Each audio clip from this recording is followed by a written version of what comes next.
Bismillahirrahmanirrahim. Assalamualaikum warahmatullahi wabarakatuh. Perkenalkan, nama saya Zeta Marotilah Roni dengan NRP 15 2024-047 kelas AA Sistem Operasi. Di sini saya ingin mengerjakan tugas 4, di mana di sini Anda atau saya adalah petugas laboratorium komputer yang bertanggung jawab mengelola berkas-berkas laporan praktikum mahasiswa. Setiap minggu, Anda akan menerima banyak file laporan dari berbagai kelas. Agar tertata dengan baik, Anda harus membuat sistem penyimpanan sederhana menggunakan perintah terminal. Di sini gunakan perintah command line atau terminal openuller untuk menyelesaikan permasalahan di bawah ini. Oke, di sini berarti pertama-tama kita buka dulu openullernya.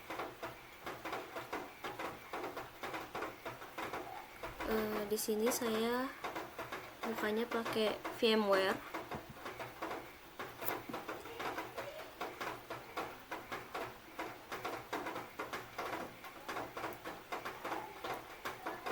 Oke, setelah terbuka VMware-nya, di sini saya akan klik openuller-nya, lalu play virtual machine.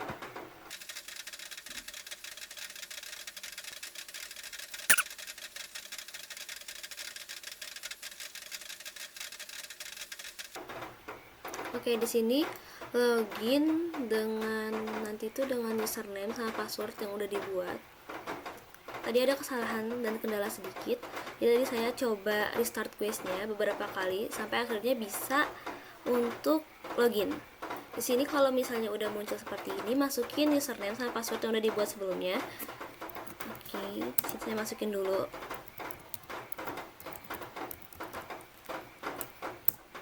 Nah, nanti kalau udah berhasil login, bakal muncul tampilan seperti ini.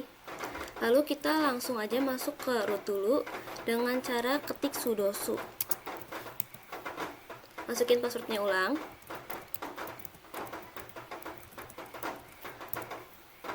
Oke, di sini kita udah bisa lanjut masuk ke soalnya. Sebentar, dibuka dulu soalnya. Oke, di sini soal pertama itu, buatlah folder utama bernama lab komputer. Di dalamnya itu buat 3 folder lagi, yaitu ada kelas A, kelas B, dan arsip. Oke, kita coba ya. Di sini berarti buat folder utama pakai mkdir, yaitu make directory. Di sini lab komputer. Di sini saya mengganti spasinya dengan underscore ya. Oke. Oh, ini udah saya buat sebelumnya ya. Sebentar. Kalau gitu saya remove dulu. Remove direction. Lab komputer. Tadi saya udah coba-coba dulu sebelumnya. Oke, udah. Oke, kita ulang lagi dari awal. Di sini coba saya clear dulu. Oke. Di sini kan soal pertama itu disuruh buat folder. Yang pertama itu folder lab komputer. Lalu di sini make directory lab komputer. Oke, terus di sini kita bisa ketik ls ini tuh buat nampilin sama ngemastiin apakah folder atau filenya itu udah kebuat atau belum. Oke, di sini udah ada ya lab underscore komputernya. Terus tadi kan di soal pertama tuh selain buat folder lab komputer, kita juga buat folder lagi di dalamnya, yaitu kelas A, kelas B, sama tadi itu arsip. Berarti kita masuk ke lab komputer. Di sini berarti pakai cd lab komputer. Jadi di sini tuh kita masuk ke dalam foldernya lab komputer menggunakan cd atau change directory. Nah, kalau udah masuk di lab komputernya, kita buat lagi ketiga folder yang tadi disebutkan di soal pertama, yaitu mkdir lagi, kelas A, kelas B, dan juga arsip. Oke, terus buat ngeceknya lagi, ketik ls, terus nanti di sini muncul semuanya, ada arsip, kelas A, dan kelas B. Lalu lanjut ke soal nomor 2. Di sini dalam folder folder kelas A itu buat 3 file laporan, yaitu laporan 1 txt, laporan 2 txt, dan laporan 3 txt.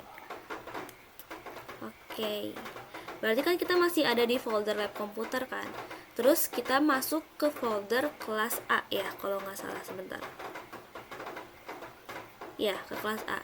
Berarti kita change directory lagi atau cd lagi ke kelas A. Oke, setelah masuk di kelas A, kita disuruh buat 3 file. Kalau buat 3 file itu pakainya itu touch. Maaf. Pakai touch. Di sini itu harus bikin laporan 1 txt, laporan 2 txt, dan laporan 3 txt. Oke, laporan 1 txt, laporan 2 txt, dan laporan 3 txt. Oke, harusnya sudah sesuai. Terus nanti kita bisa cek lagi buat mastiin apakah udah kebuat filenya atau belum. ls. Oke, udah kebuat. Lalu lanjut ke soal berikutnya. Di sini perintahnya itu salin semua file dari folder kelas A ke folder kelas B. Di sini kita udah ada di kelas A kan ya. Berarti kita salin semuanya laporan ini ke kelas B. Di sini berarti pakainya cp atau copy laporan 1 txt, laporan 2 txt, laporan 3 txt ya. Kita pindahin ke kelas B. Oke, harusnya seperti ini. Dicek dulu. Oke. Nah, terus karena udah kepindahin, kita cek dulu ke kelas B-nya. Berarti kita cd. Ini kita biar bisa kembali ke folder sebelumnya, berarti ke folder lab komputer. Kita change directory lagi ke kelas B. Terus kita ketik ls buat ngecek si isi foldernya. Oke, berarti udah kepindahin ya semuanya. Laporan 1 txt, laporan 2 txt, dan laporan 3 txt. Kita lanjut ke soal berikutnya. Apa soal berikutnya? Ini udah ya, yang nomor 3, salin semua file dari folder kelas A ke folder kelas B. Di sini, yang nomor 4, pindahkan laporan 3 txt dari folder kelas A ke folder arsip. Berarti kita change directory dulu ke kelas A kalau belum. Kita soalnya masih ada di kelas B. Jadi kita cd balik ke folder sebelumnya. Lalu kita cd lagi ke kelas A. Oke. Di sini kita disuruh pindahin sebentar. Pindahin laporan 3 txt dari kelas A ke folder arsip. Berarti kita pakainya itu sekarang move. Maaf, harus itu move. Tadi kan laporan 3 txt, kita pindahin ke arsip. Harusnya seperti ini. Oke, terus kita mau ngecek apakah udah ada di folder arsip atau belum. Kita cd lagi, lalu ke cd arsip, lalu ketik ls buat ngecek isinya. Oke, berarti udah kepindahin ya. Berarti yang nomor 4 udah selesai. Kita lanjut ke nomor 5. Di sini disuruh ganti nama file laporan 2 txt di folder kelas B menjadi laporan fix txt. Berarti kita change directory lagi karena kita lagi di arsip. Sedangkan di soal nomor 5 itu kita harus ke kelas B. Berarti kita cd kelas B.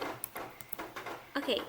Di sini karena disuruh mengganti nama file laporannya dari laporan 2 ke laporan fix, kita di sini pakainya move juga. Oke, maaf, bentar. Oke.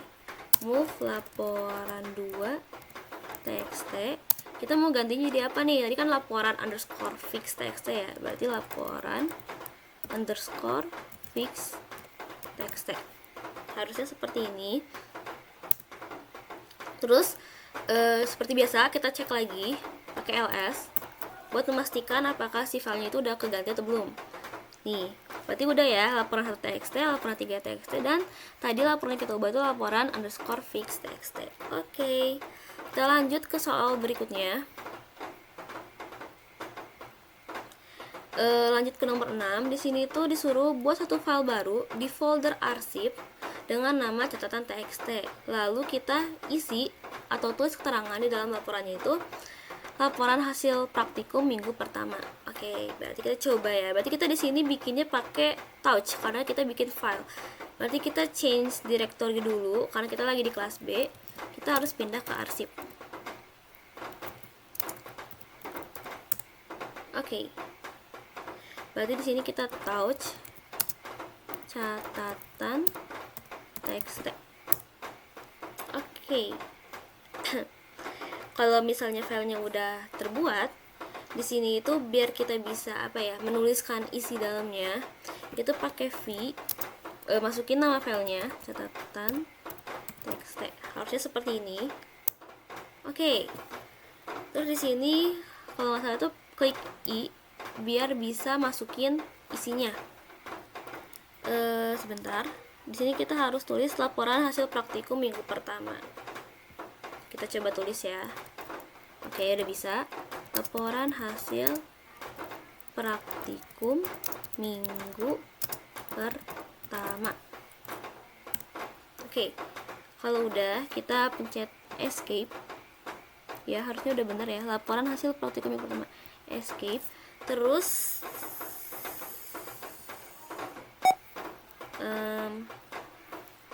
di sini itu ketik titik 2 wiki. Nah, ini tuh untuk nge-save yang udah kita ketik tadi, yang udah kita isi sebelumnya. Harusnya seperti ini. Oke. Nah, di sini tuh udah ada tulisan written, berarti harusnya udah ketulis atau udah ke-save. Terus kalau hanya mau ngecek lagi apakah udah masuk si isinya atau belum, tinggal masuk lagi aja ke si dalam filenya, berarti v catatan.txt. Harusnya seperti ini. Ya, udah ya. Berarti kita lagi, escape lagi, terus ini buat make sure aja. Kita klik titik 2 wiki lagi. Oke. Setelah udah nomor 6, kita lanjut ke soal selanjutnya.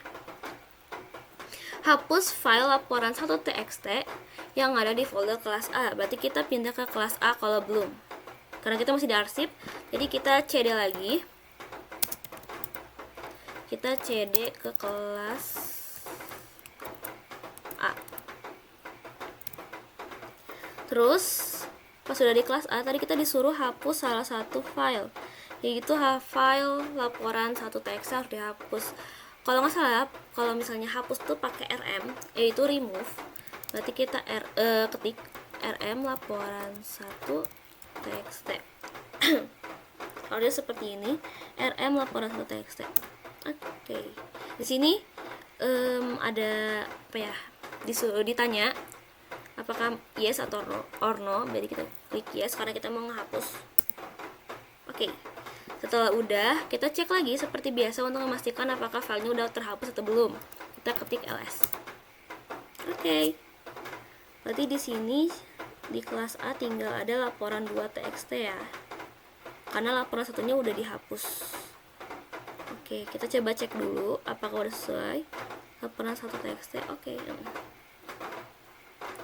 Terus nomor 8 itu kita disuruh hapus folder kelas A setelah semua file di dalamnya sudah dipindahkan atau dihapus. Di sini karena masih ada sisa yaitu laporan 2.txt, kita hapus dulu. Berarti rm laporan 2.txt. Yes. Terus cek lagi. Karena udah kosong, kita mau ngehapus si folder kelas A-nya itu karena udah kosong kan ya. Jadi di sini kita harus change directory dulu ke folder sebelumnya. Lalu di sini harus kita ketik remove direction kelas A. Harusnya seperti ini ya. Bukan remove direction tapi remove directory. Oke, terus kita bisa cek lagi Setelah udah ngehapus, kita mastiin apakah udah kehapus foldernya atau belum. Ketik ls lagi. Oke, berarti udah kehapus ya, tinggal sisa arsip sama kelas B aja. Lanjut nomor 9. Di sini kita disuruh salin seluruh isi folder kelas B ke dalam folder arsip dengan satu perintah saja. Oke. Kita masih ada di lab komputer, folder lab komputer. Kita pindah dulu ke kelas B buat ngenyalin semua isi folder dalamnya. Berarti kita cd kelas B. Oke. Setelah udah ada di dalam kelas B, di sini kita disuruh salin seluruh isi folder kelas B dengan satu perintah saja ke folder arsip. Berarti kan kalau misalnya salin ya? Iya, salin tuh berarti kan copy ya. Terus kita pakai min R ini buat menyalin semuanya, seluruhnya. Bentar, lupa. Di kelas B ada apa aja? Kita cek dulu. Oke, ada laporan 1 txt, laporan 3 txt, sama laporan underscore fig txt. Jadi sini kita copy min R ini biar bisa nge-copy keseluruhan isi dalam foldernya atau keseluruhan filenya.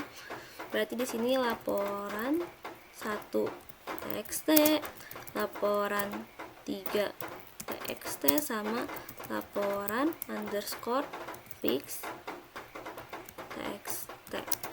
Terus kita pindahin ya, atau txt, laporan 3 txt. Oh, kita pilih location yang mau ditujunya, berarti kan harus ke arsip ya. Berarti harusnya seperti ini. Sebentar, dicoba dulu.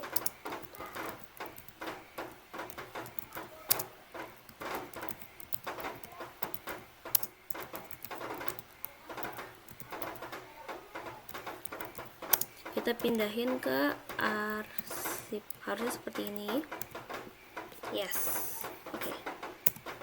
Nah, di sini kita buat mastiin apakah udah masuk ke arsip atau belum. Tadi kan di arsip cuman baru ada catatan .txt kan ya. Berarti kita change directory lagi ke sebelumnya. Terus kita ke cd arsip. Nah, sini kita di arsip kita pakai ls buat nampilin isi foldernya. Oke, berarti udah ke apa ya? Udah kepindah semua ya, seluruh file. Bukan kepindah sih, kesalin semua seluruh file di kelas B ke folder arsip. Seperti itu. Tadi pakai satu perintah ya. Di sini pakai satu perintahnya itu cp min r. Cp itu copy, min r tuh biar apa ya? Keseluruhan, rekursif kalau tidak salah sebutannya itu. Jadi buat menyalin seluruh isi foldernya. Oke, udah. Nomor 9 harusnya udah ya. Di sini nomor 10, tampilkan daftar seluruh isi folder lab komputer beserta subfolder dan file yang ada di dalamnya. Kan berarti kita masih ada di arsip nih foldernya. Kita cd dulu buat balik ke lab komputer. Terus di sini kan kita disuruh tampilin, kan kalau tampilin tadi ls ya. Di sini karena agar menampilkan semua folder beserta subfoldernya, jadi kita pakai min r, r-nya kapital. Oke, di sini udah ada 2 folder, arsip sama kelas B. Terus ini ada subfoldernya sama isi filenya di dalam setiap folder. Oke, harusnya sampai nomor 10 udah ya. Lanjut ke nomor 11. Di sini tuh kan disuruh pilih salah satu file, ubah hak akses file menggunakan chmod atau sebagainya. Buatlah kesimpulan perbedaan masing-masing hak akses. Oke, sebelumnya itu kan ada chmod ya. Chmod ini singkatan dari change mode, yaitu perintah yang digunakan untuk mengubah hak akses atau permission pada file ataupun folder pada sistem yang berbasis Linux. Jadi di sini tuh kayak kita tuh bisa nentuin hak aksesnya itu siapa aja yang bisa membaca, menulis, atau yang bisa menjalankan suatu folder atau file tersebut.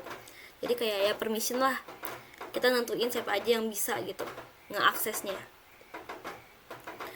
Oke, sebentar. Di Di sini kan kita harus pilih satu file, terus ubah hak aksesnya, lalu buat kesimpulan perbedaan masing-masing hak akses. Di sini saya mau pakai file kelas B aja.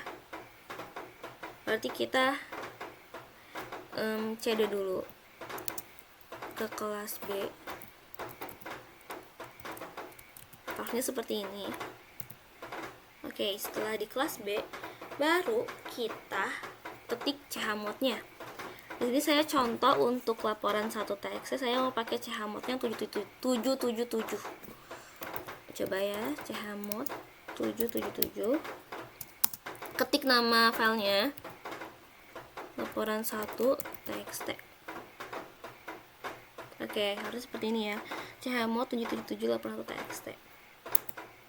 Terus di sini kita biar bisa nampilin detail aksesnya dan detail-detail lainnya gitu, kan pakai ls untuk nampilin isinya kan tadi itu sebelumnya. Ini kita pakai min l buat nampilin detail hak akses dan sebagainya gitu.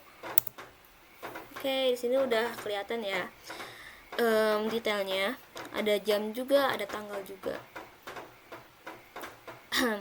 Oke, jadi chmod 77 ini itu tuh untuk biar semua orang termasuk owner sama yang lainnya itu bisa baca, nulis, sama ngejalanin si filenya. Ini untuk 777. Terus di laporan berapa ini? 3.txt saya mau coba pakai 755. Oke. Di sini itu berarti 755 laporan 3.txt. Ya, harus seperti ini, udah bener ya. Oke, kita ls min l lagi buat nampilin detail filenya. Oke.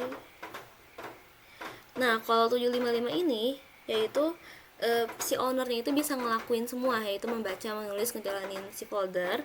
Tapi orang lain tuh cuma bisa ngebaca sama ngejalanin aja, dia nggak bisa nulis. Oke, lanjut ke file yang ketiga, itu ada laporan underscore fix txt.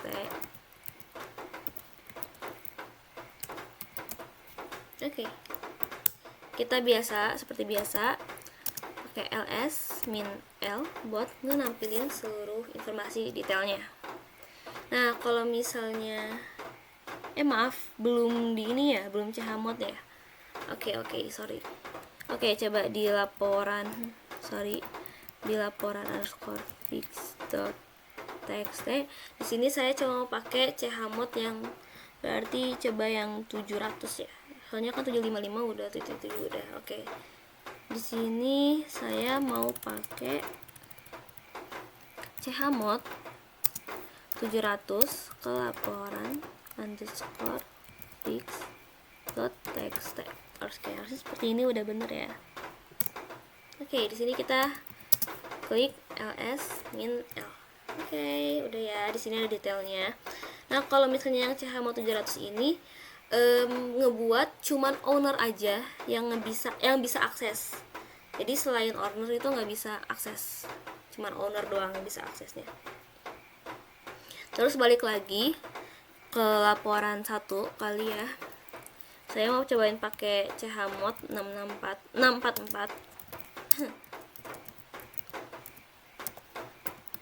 Oke, harusnya udah benar. Kita klik lagi ls min l buat nampilin detail. Oke, kalau hanya chmod 644 ini ngebuat owner itu bisa baca atau tulis. Tapi kalau orang lain itu hanya bisa ngebaca doang. Jadi owner tuh baca sama tulis, sedangkan orang lain cuma bisa ngebaca doang gitu. Oke, kita coba ubah lagi laporan 3 txt-nya. Kita change mode lagi. Kita cobain chmod-nya yang 600 untuk laporan 3.txt. Sini ketik ls min l lagi. Oke, di sini udah muncul detailnya. Terus kalau chmod 600 ini itu tuh ngebuat si owner tuh cuman owner yang bisa ngebaca sama nulis. Terus yang lain tuh nggak punya akses. Jadi kalau misalnya yang chmod 600 ini ngebuat owner tuh bisa baca sama nulis, yang lain nggak punya akses sama sekali. Oke, kemungkinan seperti itu. Seharusnya udah ya sampai nomor 11. Apa masih ada lagi? Coba dicek dulu. Oke, iya. Harusnya udah ya sampai nomor 11. Oke, mungkin sekian dari saya. Mohon maaf apabila ada banyak kesalahan kata dan banyak kekurangan. Wassalamualaikum warahmatullahi wabarakatuh.